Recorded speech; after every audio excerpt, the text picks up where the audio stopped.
পপুলারিটির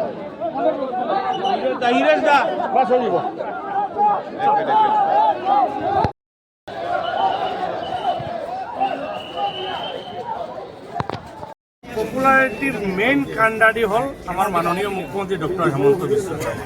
মাননীয় মুখ্যমন্ত্রী ডক্টর হেমন্ত বিশ্ব শর্মা 5 বছর কাম করার সুযোগ দিছে।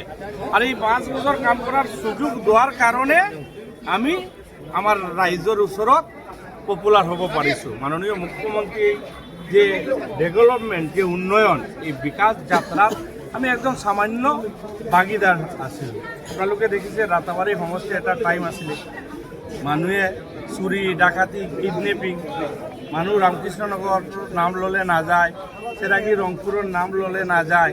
আপোনালোকে চাব ৰামকৃষ্ণ নগৰ সমষ্টিৰ ৰামকৃষ্ণ নগৰ টাউনত আস্তাক কৰিমগঞ্জ জিলাত থাকি সবচেয়ে বেছি শিক্ষিত মানুহ আছে, কিন্তু এটা টাইমত এজন এজন কৰি ৰামকৃষ্ণ নগৰৰ পৰা ওলাই গৈছিলে।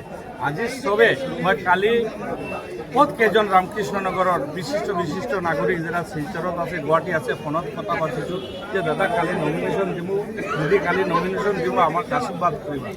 বহুত কেইজনমান এক্স প্ৰিন্সিপাল কলেজৰ, এক্স ডক্টৰ, এক্স ইঞ্জিনিয়াৰ বহুতে কৈছে যে তোমাৰ টাইমত আগত জানিলে যে তুমি ৰাতাবাৰীৰ MLA হ'বা, ৰামকৃষ্ণ নগৰৰ MLA হ'বা, এনেকৈ উন্নয়ন হ'ব, তেতিয়া আমি শিলচাৰ গড় নাবানালে এনে বুট ট্ৰেন্সফাৰ নকৰিলে। আপোনালোকে চাব কালি গিৰিদাৰী গড়, যদিও আপোনালোকে জানে বৰাকবেলিৰ সবচেয়ে ডাঙৰ ডক্টৰ, এই গিৰিদাৰী গড় কালি আমি যেতিয়া ফোন কৰিছিলোঁ তেতিয়া কৈছে আগত জানিলে মই বুট ট্ৰেন্সফাৰ নকৰিলে এনে, আমি এতিয়া বুট ট্ৰেন্সফাৰ কৰি ভুল কৰিছোঁ। আপুনি কিবা এটা কাম এনেকৈ আছে নেকি যে সঁচাকৈ এইটো কৰিব লাগিছিল, কৰিব পৰা নাই, বা ইলেকশ্যনৰ পাছত কৰিব? আমার অরিজিনালি যদি মই কওঁ, সত্য কথা যদি কওঁ দাদা, মই চনবিললৈ ডাঙৰ এটা প্লেনিং আছিলে, এইটো আমি যিমান কৰাৰ আছিলে এইটো কৰিব পৰা নাই। এইটো নেক্সট 5 বছৰ কৰিম। মই 30 কোটি টকা মাননীয় মুখ্যমন্ত্ৰী চেংচন দিছে, কিন্তু এইটো টেণ্ডাৰ কৰি কামটো ষ্টাৰ্ট কৰাৰ এটা মন আছিলে আমাৰ যে ইলেকশ্যনৰ আগত, কিন্তু টেণ্ডাৰ প্ৰচেছ ষ্টাৰ্ট হৈছে 4-5 দিন ইলেকশ্যন ডিক্লেয়াৰ হৈ গ'ল, এইটো এটা ৰৈ গৈছে। একো নাই, ৰাইজে আশীৰ্বাদ কৰিব। যোৱা 5 বছৰ চনবিললৈ কাম কৰাৰ আছে আমাৰ ৰামকৃষ্ণ নগৰ, জানে আপোনালোকে মেডিকেল কলেজ হৈ আছে। এতিয়া যদি আমি এটা চেণ্ট্ৰেল স্কুল দুলপচৰা কৰিব পাৰোঁ তেতিয়া ডক্টৰ থাকার কারণে ভাল হ'ব।